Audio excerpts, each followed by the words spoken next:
धमतरी जिले का कंडेल गांव आजादी की लड़ाई में इसका खासा महत्व है। इसी गांव से सत्याग्रह के जरिए अंग्रेजों को पस्त करने का तरीका बापू ने निकाला था।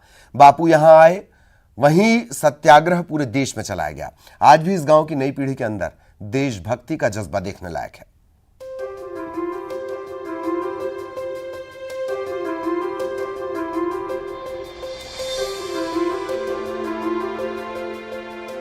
धमतरी जिला मुख्यालय से करीब 20 किलोमीटर दूर बसा है कंडेल गांव। वैसे देखने में तो ये सामान्य छत्तीसगढ़िया गांवों की तरह है। वैसे ही लोग, वैसे ही मकान, वैसी ही गलियां, वैसे ही खेल। लेकिन कंडेल का इतिहास में आजादी की लड़ाई में जो योगदान है वो इस गांव को खास बनाता है। आपको जानकर सुखद आश्चर्य होगा कि महात्मा गांधी ने अंग्रेजों के खिलाफ जो सत्याग्रह चलाया उसका आइडिया कंडेल के नहर सत्याग्रह से लिया गया था। उस समय का टैक्स बहुत ज्यादा हुआ करता था, जिसको किसान लोग वहन नहीं कर सकते थे। जानबूझ के षड्यंत्र पूर्वक किसानों के खेत में पानी बहा दिया गया, उनसे जबरिया टैक्स वसूली का मुहिम छेड़ा गया सरकार के द्वारा, अंग्रेजी हुकूमत के द्वारा, जिसका उस समय के बाबू छोटेलाल श्रीवास्तव जी, पंडित सुंदरलाल शर्मा जी, नथुजी और जगताप जी और भोपाल और पवार जी लोगों ने पुरजोर विरोध किया।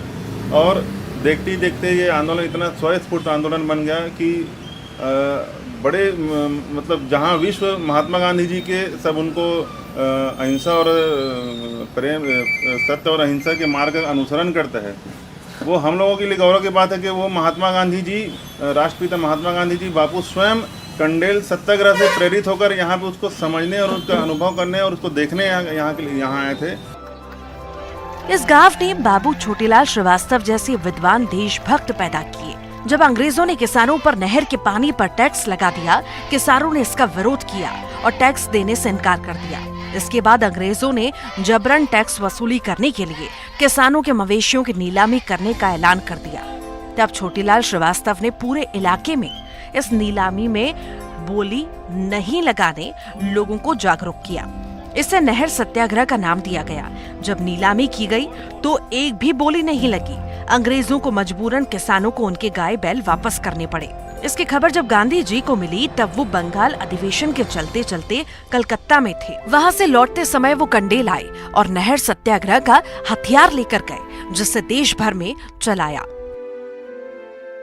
स्वतंत्रता आंदोलन के नींव के रूप में ऐसा शंखनाद था कि कोई भी उस मवेशी को नहीं लिया और पूरे मवेशियों को निःशुल्क छोड़ना पड़ा। और मैं तो यहाँ तक कहता हूँ कि असहयोग आंदोलन की प्रेरणा यदि गांधी जी कहीं से ली तो 1920 में बाबू छोटेलाल श्रीवास्तव के इस नहर आंदोलन से ली। दूसरे बार गांधी जी का फिर से पदार्पण होता है और वो धमतरी में आते हैं। और ये जो आज हम लोग जहाँ से खड़े हैं, यहाँ से कुछ ही दूर में अस्पृश्यता के संबंध में एक आंदोलन का शंखनाद यहाँ सालेवार पारा से होता है।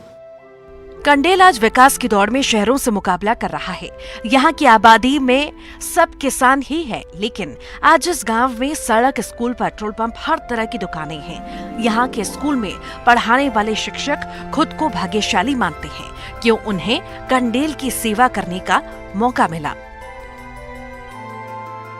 उन्होंने अपने गांव के लिए इतना अच्छा किया कि हमारे कंडेल, हम गर्वित महसूस करते हैं टीचर होके कि यहाँ के शिक्षक बनने का सौभाग्य मिला है, यहाँ के बच्चों को पढ़ाने का सौभाग्य है।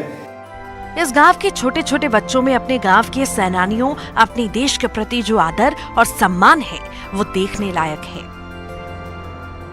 महात्मा गांधी और बाबू छोटेलाल श्रीवास्तव है अंग्रेज मनसन हमार गांव ला लड़ी से, हमार गांव मन बा लड़ी से झंडा फहराते ना तो हमार मन ला इतना खुशी मिलते कि पूछ मत।